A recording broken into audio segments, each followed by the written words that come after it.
I wanted to have just a quick minute with you as you're preparing to facilitate or lead the discussion for episode 7.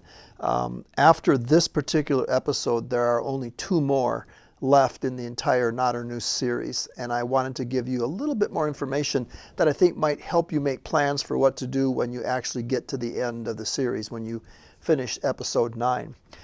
There's a couple of options. The most obvious would be to wrap up with episode 9 and then move on to some new material or a new theme or topic with your group.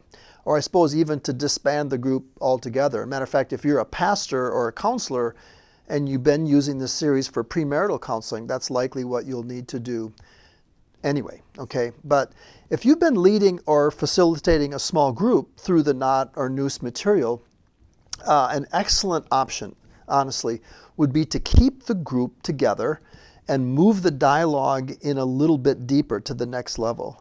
By that time, you'll have spent 9 weeks together and would likely be rather natural migration to get me out of the picture completely and focus on each other. And to this end, my wife and I developed an excellent resource for just this purpose. It's called Tightening the Knot and Loosening the Noose. It's a personal devotional journal that's built on the video series and can be used seamlessly as a next step after episode 9. In fact, the original Not or Noose conference consisted of 4 messages that I delivered, and then this resource was included as a follow-up. But because the video series has 9 weeks of discussion built into it, we decided, well, let's just make the Tightening the Knot resource available to you as a sort of part 2 or sequel to it. All right. There's 2 reasons I'm telling you this right now.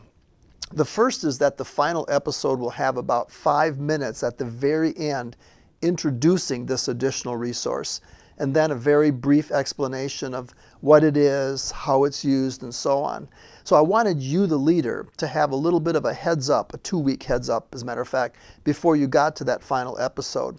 Second reason, and maybe the most important, is that if you do decide to keep the conversation alive and the group meeting, you'll need to order the Tightening the Knot booklets 10 to 14 days before you plan to actually use them. I use a print-on-demand service, and that's about the time window in which you'll need to plan for ordering, printing, as well as shipping. The web address for ordering the resource Tightening the Knot, Loosening the Noose is on the screen right now. I want to thank you for using this series. I really mean that.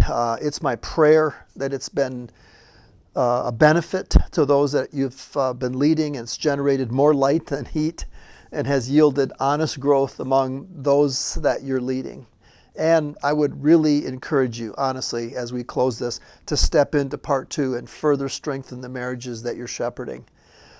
Actually, couples have told me that the journal material was kind of the magic doorway into a deeper and more meaningful marriage. And I've heard that from newlyweds as well as couples that have been married 35 years or longer. I'd give it some thought and prayer, at least, okay?